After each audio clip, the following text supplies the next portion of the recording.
ठरवलं की घालवायचं आहे तर अशा सरकारकडे चहा पाण्याला जाण्याला काही औचित्य नाही।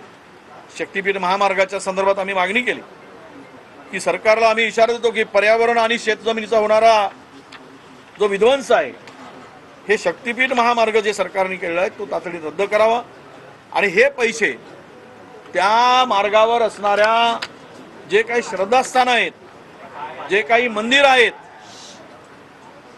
त्या ठिकाणी त्यांना त्या मंदिरांच्या, त्या श्रद्धास्थानांच्या, देवळांच्या जीर्णोद्धारासाठी हा पैसा द्यावा अशी आमची मागणी आहे। खरं तर कधी नव्हे एवढं हे त्रिकुटांचं सरकार इतका भयावह लुटारू सरकार आहे। भ्रष्टाचाराच्या सर्व सीमा या सरकारने पार केल्या आहेत। कमिशनखोरी 30% पुढे गेलेली आहे। टेंडरबाज आणि कमिशनखोर सरकार म्हणून सरकारातील प्रत्येकाची ओळख या राज्यामध्ये निर्माण झाली आहे। बिना कमिशननं सगळ्या मंत्र्यांनी राज्याच्या प्रमुखापासून दलालांची फौज उभी केली आहे। प्रत्येक माळ्यावर दलालांना स्वतंत्र कक्ष दिले गेलेत आणि तोडपाणी त्या कक्षामध्ये, त्या रूममध्ये ही सर्रास सुरू आहे।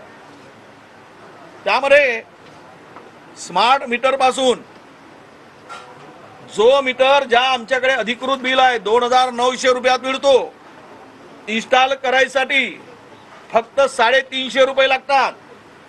त्या मीटरवर 12,500 रुपये स्मार्ट मीटरवर त्यांनी खरेदी करायचा निर्णय घेतला आणि अदानीला यांनी काम दिलं। म्हणजे गरीबाच्या खिशातून पैसे काढण्याचं पाप महायुती सरकार राजरोसपणे करताय हे यामध्ये दिसते। म्हणजे बर्जीतील ठेकेदारांचे खिसे भरण्यासाठी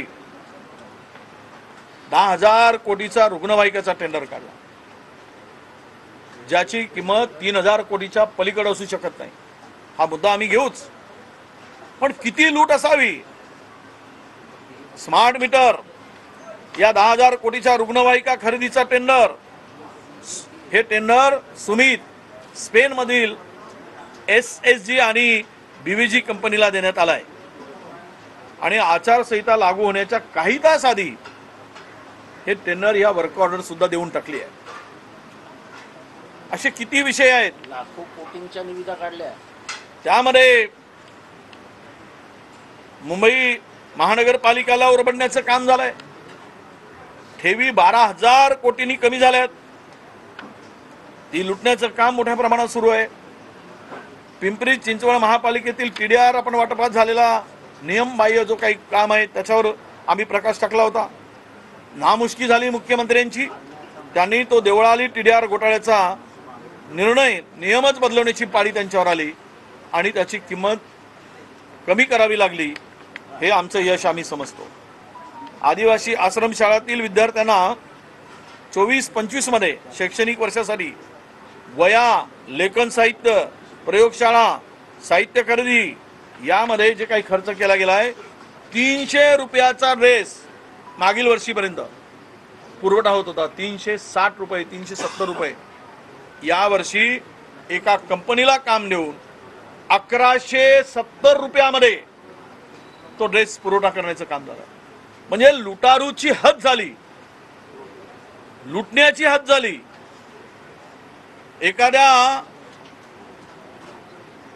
दुसऱ्याच्या शेतात जो बैल घुसतो त्याला, किंवा लुटारू जो म्हणजे दुसऱ्याच्या शेतामध्ये हिरवा चारा खाण्याची सवय असलेल्या बैलाला घंटा बांधली की त्या घंट्याचा आवाज येतो, त्याला त्या गळ्यात घंटा बांधला जातो। त्यामुळे त्याला वाटतं की आता माझ्या घंट्याचाच आवाज, माझ्याकडे कोणी बघणारे नाहीत, म्हणून तो राजरोसपणे अधिक खायला लागतो। असे बैल या राज्यामध्ये घंटा बांधलेले अधिकृत मंत्र्यांच्या रूपाने लुटण्यासाठी तयार झाले।